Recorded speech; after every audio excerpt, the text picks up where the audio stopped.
Hello friends, hello. তোমরা সবাই কেমন আছো? আশা করি ভালো আছো। আমিও খুব ভালো আছি। কিন্তু যা গরম পড়েছে, এই কটা দিন ট্রেনে বৃষ্টি হলো, কোনো ঠান্ডা নেই, ভ্যাপসা গরম, ভ্যাপসা, মানে থাকা যাচ্ছে না, এত গরম। প্রচুর গরম পড়েছে, তাই ভাবছি বসে বসে কী করবো, একটু ভিডিও করি। এই দেখো, এগুলো হচ্ছে কাটুয়া ডাঁটা, অনেকে বাঙাল ডাঁটা বলে। তোমাদের ভাষায় তোমরা কি বলো আমি জানি না, ঠিক আছে? তো এই কাটুয়া ডাঁটা রান্না করব আলু দিয়ে, কাঁঠালের বীজ দিয়ে, তারপরে হচ্ছে কুমড়ো দিয়ে। মিষ্টি মিষ্টি তরকারি, আমরা একটু মিষ্টি মিষ্টি করি, খুব একটা ঝাল করি না। তো ভালোই লাগবে খেতে, এগুলো মিষ্টি মিষ্টি করে। তোমরা কিভাবে করো সেটা জানি না, কিভাবে রান্না করো। আর এই ডাঁটা, এই শাকগুলোকে তোমরা কি বলো? এই শাকগুলো বেশি নেয় না, আমি শুনেছি এগুলো খায় না, জানি না। তো ভাজা খেলে মনে হয় ভালোই লাগবে, ভাপিয়ে জল ফেলে দিই, ভাজা খেলে যে খারাপ লাগবে তাও না, খাইনি কোনোদিনও। হয়তো ভালো লাগবে, সবই খাওয়া যায় যদি রান্না ভালো মতন করা যায়, তো সবই খাওয়া যায়, কি ঠিক কি না? তা এই যে কাটছি।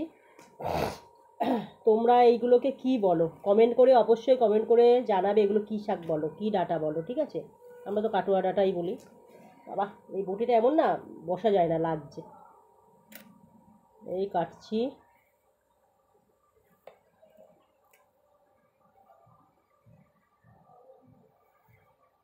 প্রচুর ঘাম বেরোচ্ছে, দেখো কত গরম লাগছে, বৃষ্টি হয়েছে নাকি, এত গরম লাগছে, বুঝতে পেরেছো?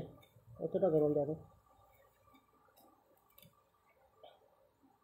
আর সেরকম রোদ্দুরও পড়েছে।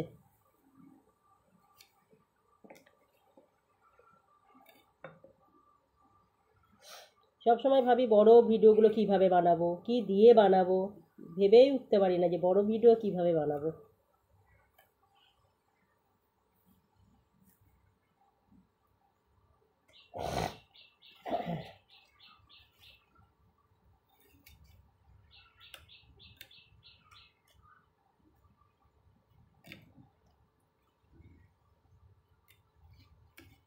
শাকগুলো আমি এমনি তো ফ্রিজে রেখে দেবো, ফেলবো না।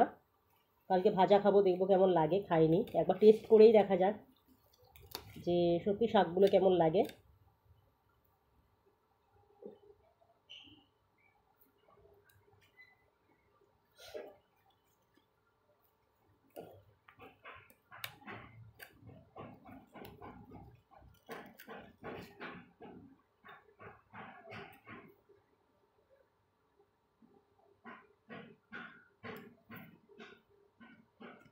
ঠিক আছে, তোমরা ভালো থাকো, ভিডিও বাড়াবো না বেশি, ঠিক আছে?